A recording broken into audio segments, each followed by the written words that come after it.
안녕하세요. 부동산 바이벌의 용감호들이 조영진 대리입니다. 안녕하세요. 오늘은 저번 새솔동 지역의 환경 분석과 번호동 분석에 이어 제3탄으로 호수동을 소개해 드리겠습니다.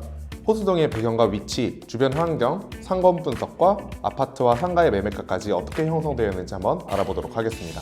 1988년 올림픽 이후 서울에 주거난이 발생해 부동산 투기가 주택 가격에 폭등을 유발하게 됩니다. 그로 인해 정부는 주거난을 해소하기 위해 수도권에 신도시를 개발합니다. 그것이 1기 신도시의 시작인데요. 표에 나와 있지는 않지만 분당, 일산과 같이 1기 신도시 개발 시기에 도시로 개발되었습니다. 서쪽에 공단을 조성하고 이후 안산 동쪽에 고단 신도시라는 이름으로 대규모 주거단지를 조성하였습니다. 계획 도시인 만큼 지도를 보시면 도로가 반듯하고 구역이 잘 나눠져 있는 걸 알 수 있을 텐데요. 그 중에서도 호수동은 고단 신도시의 남쪽에 위치해 있고 교육, 문화, 상업, 업무 시설이 밀집해 있습니다.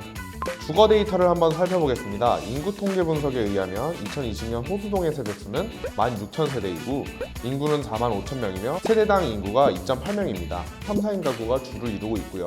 60대 이상의 인구보다는 50대가 많은 걸로 봐서는 40, 50대 부부와 10대, 20대 자녀가 함께 사는 주거 형태가 많을 것으로 추측됩니다. 호수동의 상가는 어떤 형태를 띠고 있나요? 네, 상권에 영향을 미치는 핵심 요인으로는 크게 3가지 정도가 있는데 역세권, 도로폭과 차량 통행량, 업종 구성인데 하나씩 살펴보겠습니다. 첫 번째로 역세권은 상권에서 가장 중요한 요소입니다.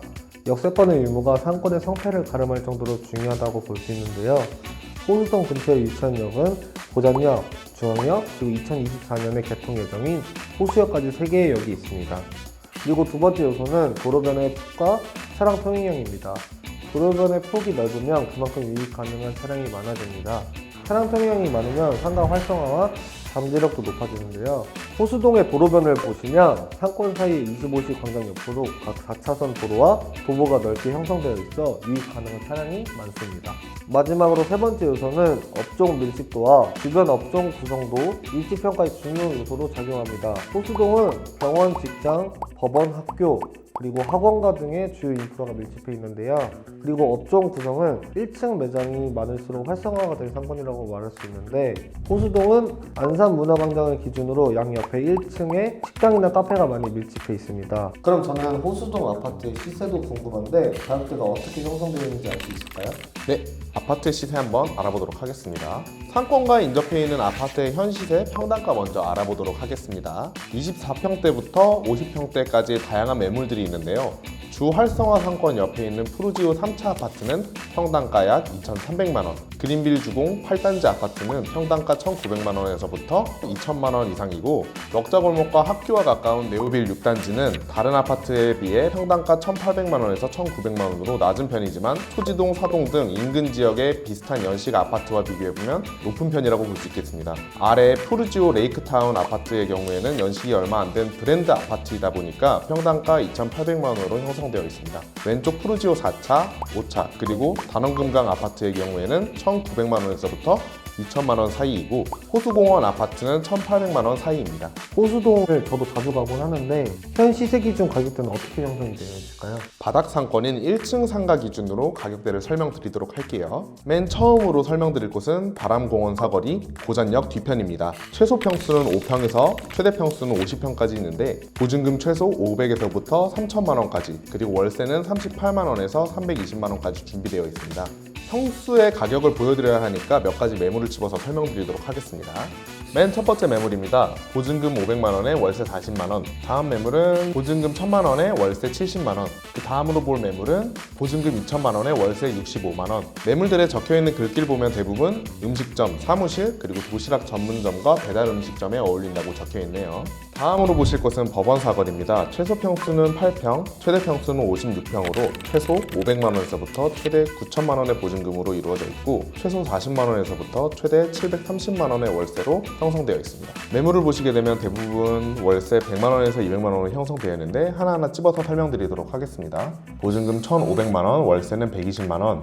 다음 매물은 보증금 3천만원에 월세 150만원. 마지막 매물을 보실 텐데요. 보증금 7천만원에 월세 310만원. 평수는 15평 정도 되는 것 같습니다. 다음으로는 중앙역 앞 상권입니다. 최소 평수는 8평, 최대 평수는 38평으로 최소 500만 원에서부터 최대 5천만 원의 보증금으로 이루어져 있고 최소 60만 원에서부터 250만 원대의 월세로 형성되어 있습니다. 매물대로 설명드리면 보증금 1천만 원에 월세 85만 원, 보증금 2천만 원에 월세 100만 원, 여기도 보증금 2천만 원에 월세 150만 원. 그 다음으로 아래에 있는 매물대를 설명드릴 텐데요.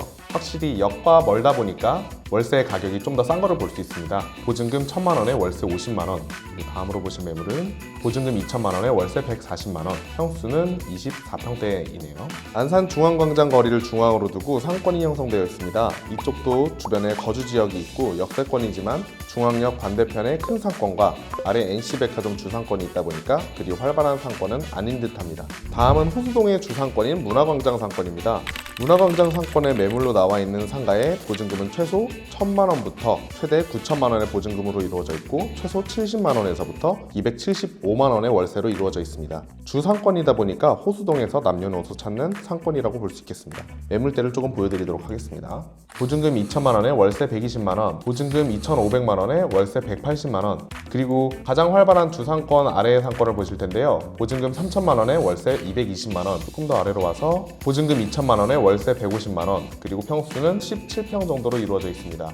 전체적으로 보시면 먹자골목 사이에 있기 때문에 보증금도 높고 월세도 높다는 걸 보실 수 있고, 아무래도 여기가 이제 안산 25시 광장의 메인 핵심 노른자 상권이기 때문에 어느 정도 금액대가 높다고 보실 수 있을 것 같습니다. 네이버 부동산 기준으로 나와 있는 상가의 금액 분포를 알려드렸습니다. 같은 상권 구역 내에서도 건물이 지어진 시기나 평수나 위치에 따라서 가격이 다 다르기 때문에 안내해드린 가격은 천차만별이기 때문에 감안해서 봐주시면 감사드리겠습니다. 네, 앞서 설명드렸었던 이렇게 잘 형성되어 있는 상권에도 호재가 있다고 하는데요. 어떤 호재가 있는지 관우 씨가 한번 알려주시겠어요? 현재 호수동에서 제일 기대되는 건 아무래도 신안산선 개통일 텐데요. 안산시의 20년 수건 사업이었는데 드디어 착공에 들어갔습니다.